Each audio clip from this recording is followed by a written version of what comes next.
আসসালামু আলাইকুম রহমতুল্লাহি ওবরকাতুহু।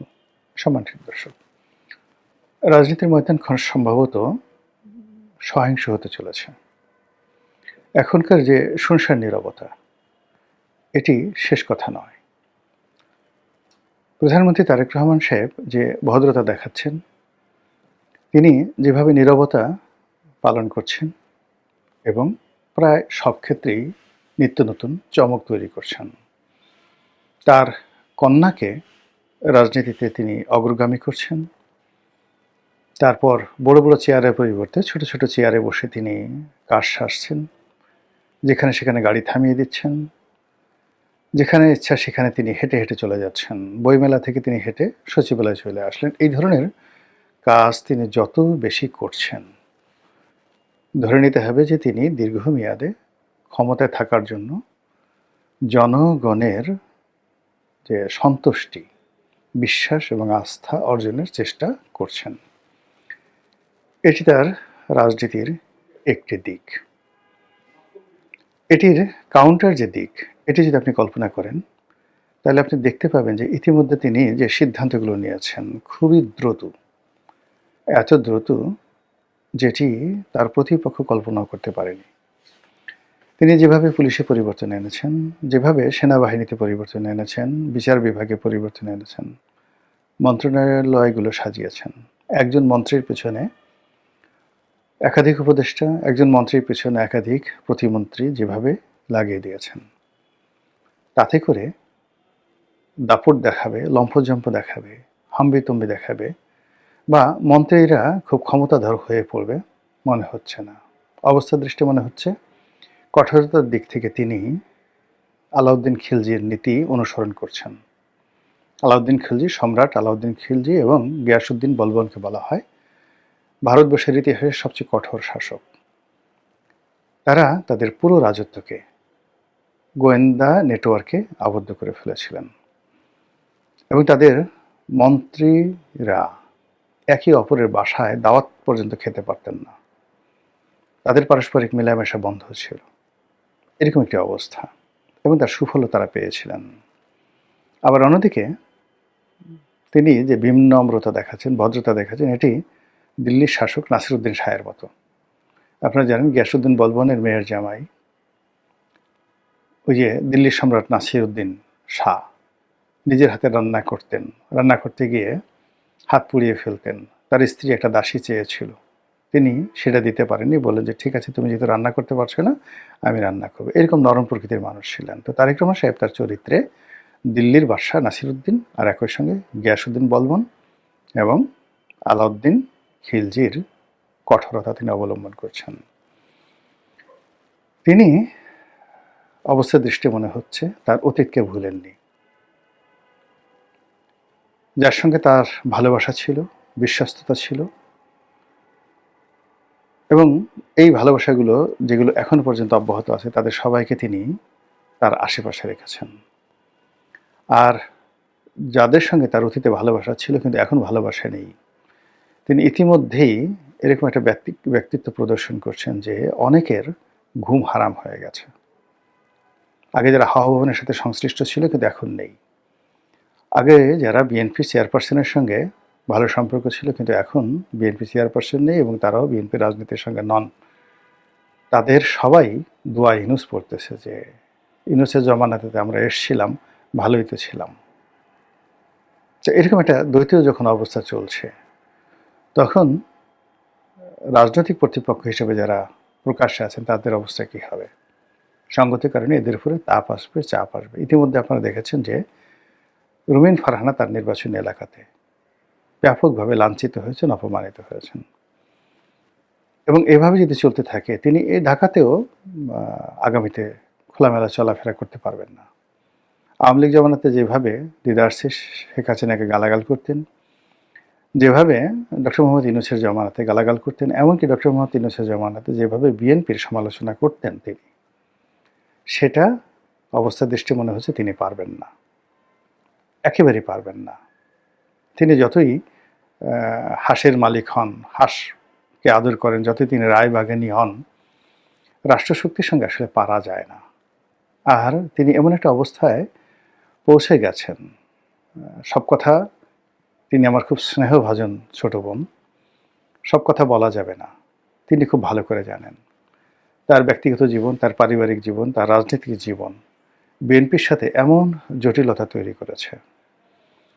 সেই জটিলতার সঙ্গে অনেক কিছু জড়িত, যেটি তিনি রাতারাতি সমাধান করতে পারবেন না। মরে গেলেও তিনি সমাধান করতে পারবেন না। আজ জাহিদকে, ডাক্তার জাহিদ, যে তাকে যে মন্ত্রী পরিষদে নেওয়া হলো, উপদেষ্টা মণ্ডলীতে নেওয়া হলো, মূলত রুমিন ফারহানাকে অপমান করার জন্য। আপনারা তো সবাই জানেন যে ডাক্তার জাহিদের সাথে রুমিন ফারহানার যে একটা স্ক্যান্ডাল, এটি নিয়ে মানে রুমিন ফারহানা বা জাহিদ কেউ কোনো কথা বলেননি। কিন্তু এই স্ক্যান্ডালটা সারা বাংলাদেশে মশহুর হয়ে গেছে। তার প্রেক্ষিতে রুমিন ফারহানা নদীর ওপারে আর অপর পারে জাহিদকে যখনই তুলে ধরা হলো, হিমালয়ের চূড়ায় বসানো হলো, এটা রুমিন ফারহানাকে অপমান করার জন্য। এতে কোনো, যাকে বলা হয়, সন্দেহ নেই। আবার অন্যদিকে রুমিন ফারহানার আরেকটি ব্যক্তিগত বিষয় নিয়ে জনাব তারেক রহমান সাহেব তার প্রতি কতটা বিরক্ত তিনি সেটা খুব ভালো করে জানেন। কাজেই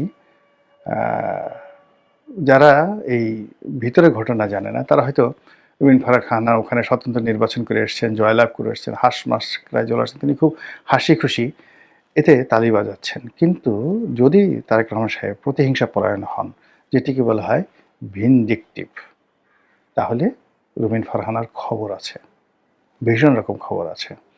আর যদি তিনি ভিনডিকটিভ না হন, প্রতিহিংসা পরায়ণ না হন, তবুও রুমিন ফারহানার রাজনৈতিক ভবিষ্যৎ যতদিন তারেক রহমান সাহেব আছেন এখানে কোনো রকম সম্ভাবনা নাই। বরং অতি উৎসাহী যারা লোকজন রয়েছেন তারা তারেক রহমান সাহেবকে খুশি করার জন্য অলক্ষ্যে অনেক কিছু ঘটিয়ে ফেলতে পারবেন। কাজেই আমার যে প্রিয় বোন, তাকে সাবধান হতে হবে।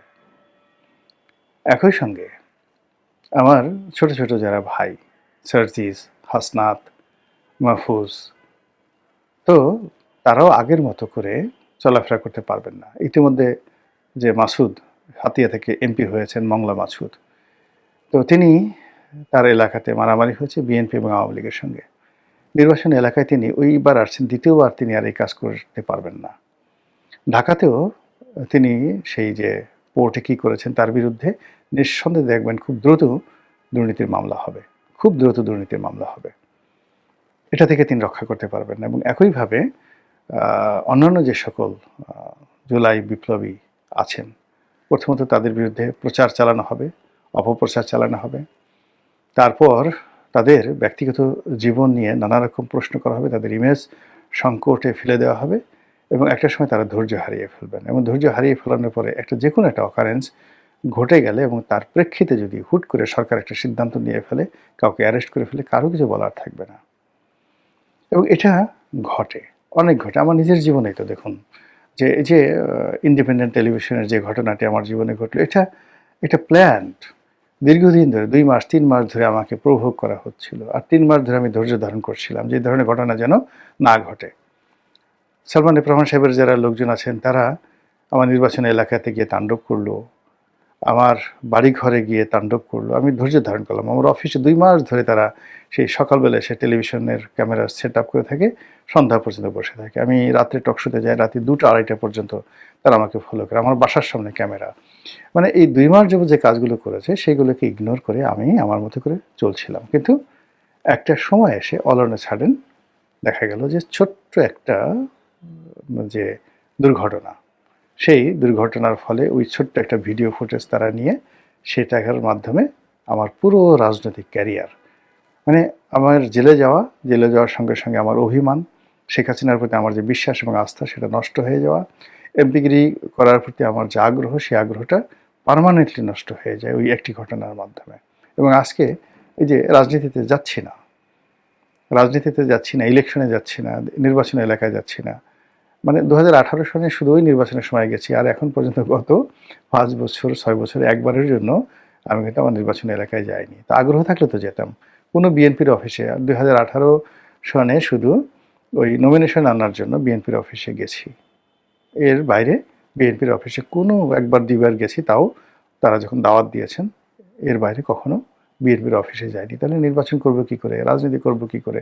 এবং এটা শুরু হয়েছিল কিন্তু সেই যে ইন্ডিপেন্ডেন্ট টেলিভিশনের ঘটনায়, যখন আপনাকে প্রভোগ করা হয়, প্রভোগ করার পরে যখন আপনি আনএক্সপেক্টেডলি একটা দুর্ঘটনার মধ্যে জড়িয়ে পড়বেন, ওটা আপনার মোরাল ক্যারেজ নষ্ট করে দেয়।